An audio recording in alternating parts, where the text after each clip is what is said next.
কাছাকাছিরা। আবার দেখা যায় অনেক মানুষ হজে যায়, প্রত্যেক বছর বছর হজে যায়, কিন্তু হারাম মাল নিয়ে। কি মাল নিয়ে? হারাম মাল। হারাম মাল।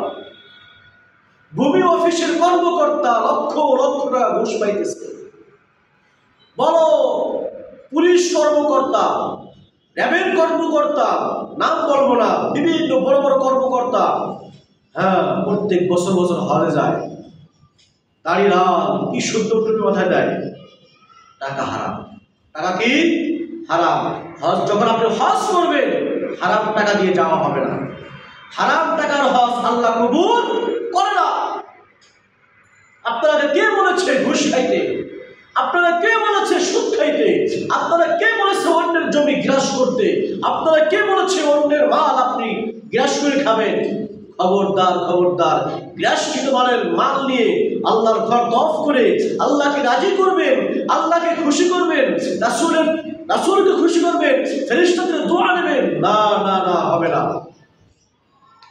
রাসূলুল্লাহ সাল্লাল্লাহু আলাইহি ওয়াসাল্লাম এই সম্বন্ধে বলেন, এই ওগো আল্লাহর বান্দা, শোনো শোনো শোনো শোনো। যখন আল্লাহর বান্দা যখন ঘর থেকে বের হয় হজের উদ্দেশ্যে,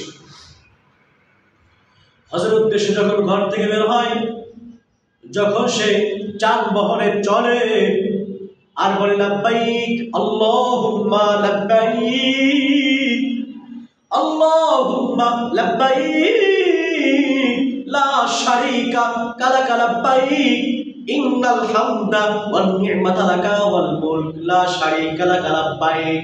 আল্লাহ, আমি হাজির।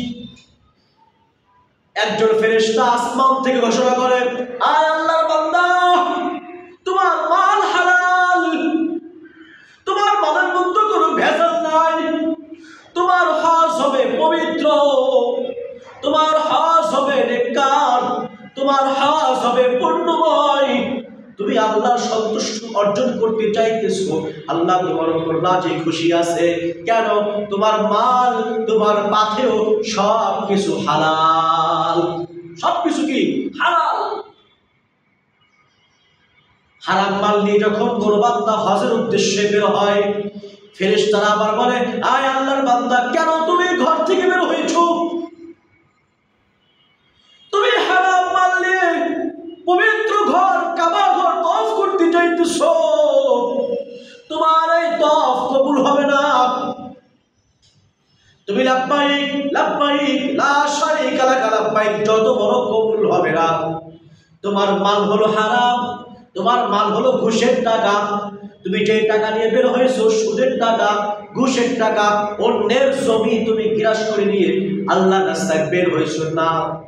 তোমার এই হজ কবুল হবে না, তোমার এই হজ পূর্ণময় হবে না, তোমার উপর আল্লাহ সন্তুষ্ট হবে না, তোমার উপর নবী মুহাম্মদুর রাসূলুল্লাহ সাল্লাল্লাহু আলাইহি ওয়াসাল্লাম সন্তুষ্ট হবে না। তুমি ফেরেশতাদের দোয়া কইতে পারবে না, ফেরেশতাদের দোয়া লইয়া তুমি আসতে পারবে না। তাহলে কেন আপনি অন্যের মাল গ্রাস করে আল্লাহর রাস্তায় যাবেন? আল্লাহ তো আপনার উপর খুশি হইল না। হজ করতে হবে হালাল